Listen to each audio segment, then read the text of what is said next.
आज भी मोर कौन राग रोष ना तेणु मत गोटे दलर विरोधी नहीं आ गोटे नूतन दल को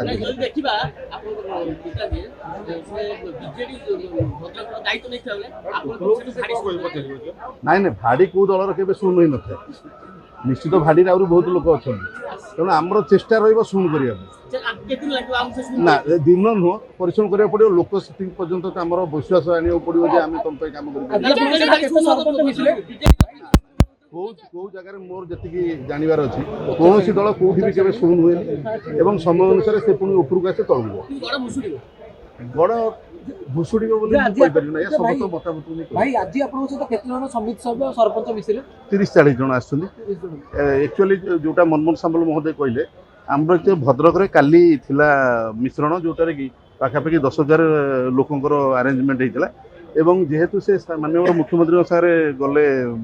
केउझर तेणु सी निर्देश देले जे जदि आज तुम आसपार आम से पाखापाखि 1000 ରୁ 1500 लोक आसू 30 ରୁ 40-50 भितर सरपंच पीएस मेंबर मैंने तेणु आगामी दिन में निश्चित भाव में जो आम ब्लॉक वाइज करूँ मोर आशा नेतृत्व मनमोहन सामल को देखी प्राय समस्त जो दल अच्छा मु तो बीजेपी कार्य जदि मिले धरबू आप साधारण शुणु आपण मैंने गुणी ज्ञानी समस्त अच्छा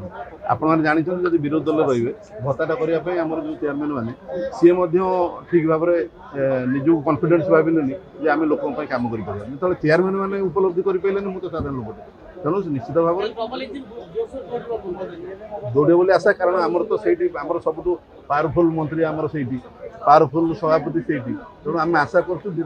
कैबिनेट और संगठन दुई मुखिया आमर से अच्छा मुझे निश्चित भाव में आशा करी सागर कारण मुझे जो कहले 2003 मु मेटर थी चेयरमैन थी बीजेपी भाइस चेयरमैन थी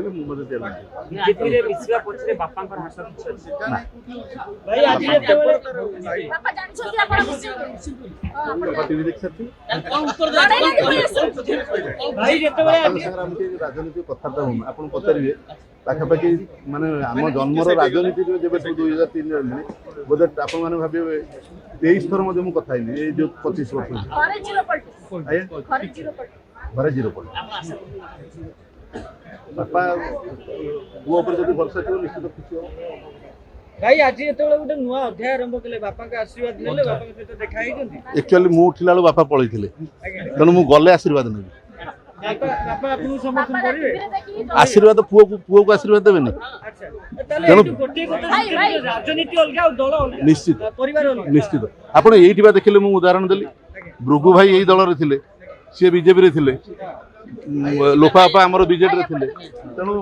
जदि एइठी सेटा थिला सब दल रे कोन नाही आपण जानि भाई गोटे रे बापा गोटे रे पुओ गोटे रे तेणु चलती जोटा जाकू जे भल पाइला से दल को मुहाइले सुविधा